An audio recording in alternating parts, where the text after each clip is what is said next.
Ang bituin ay isang malaking kumikinang na bola ng mainit na gas.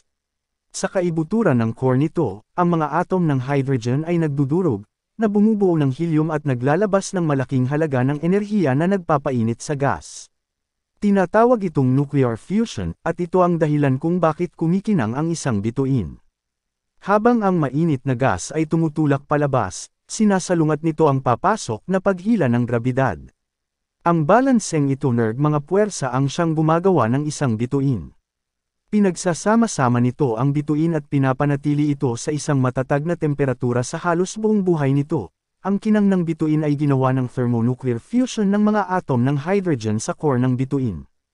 Habang nagsasama ang mga atom ng hydrogen, naglalabas sila ng napakalaking dami ng enerhiya sa anyo ng radiation.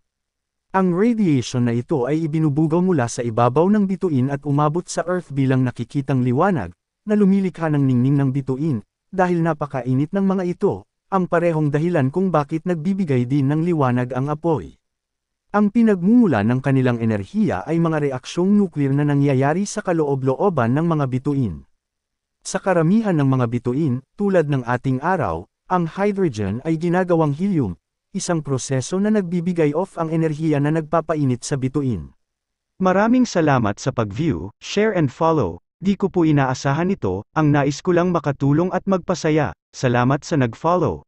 Asahan pa po ninyo ang mas madami pang educational videos, dahil naniniwala ako na ang kabataan ang pag-asa ng ating bayan, dahil sa inyo magmumula ang mga makabagong bayani at magagaling na leaders, dahil sa inyo magsisimula ang tunay na pagbabago.